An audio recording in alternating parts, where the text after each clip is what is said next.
Welcome back to the channel. Today I want to talk about ways you can take care of your welder, make it last a little bit longer. It doesn't matter if it's an expensive machine or a cheap one, these tips will help you out. The first thing we're going to talk about is cleaning pads and lubing pads. Now, if we come over here to the side of the machine, I'll show you. If we open up here,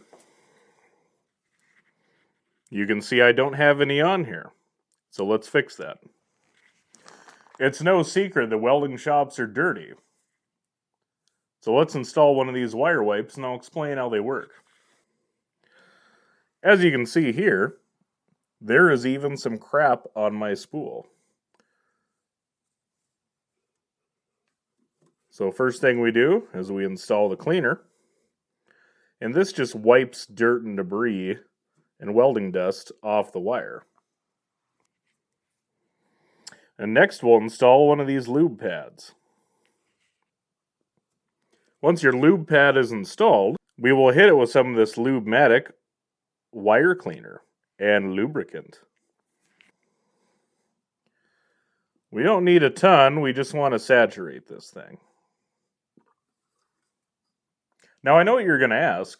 Well, what does this do for my machine? Well, like I said, it's no secret welding shops are dirty.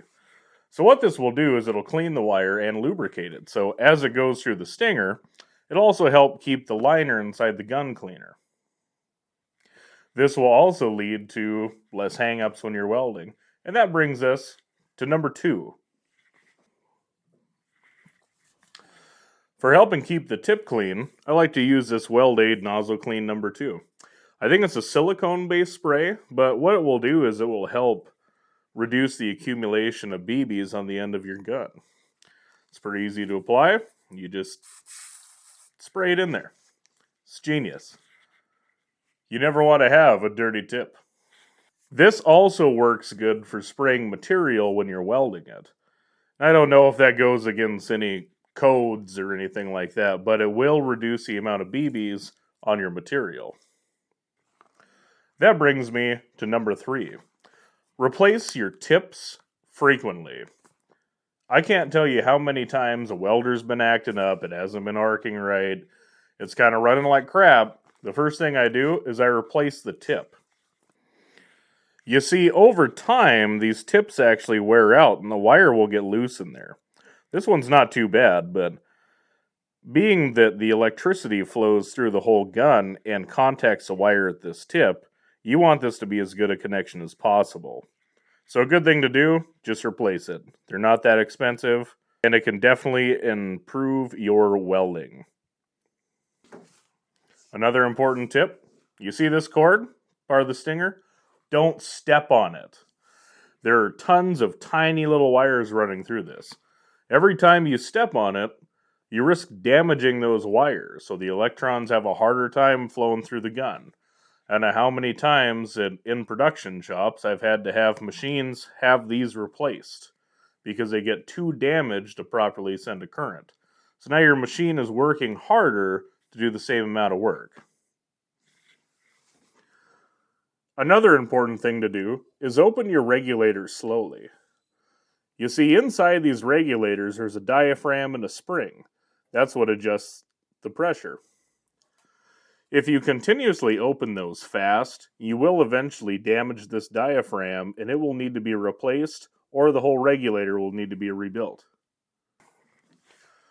Another thing we can talk about really quick is your drive roller tension. Now if you see here are the drive rollers for the machine.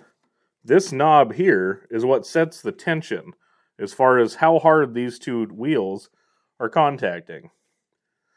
Now, you want it tight enough to smoothly push the wire through the gun.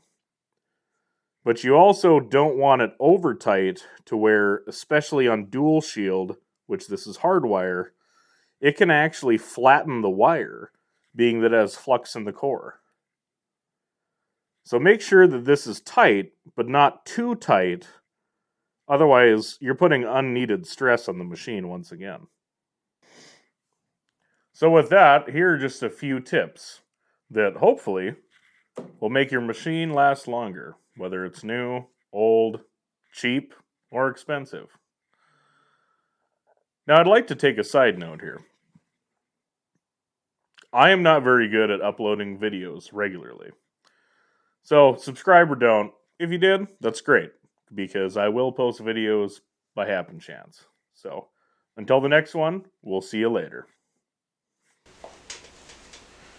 And then we're gonna shut down the audio recorder. Gonna shut down the GoPro. And then lastly, we will shut down the camera. Yeehaw!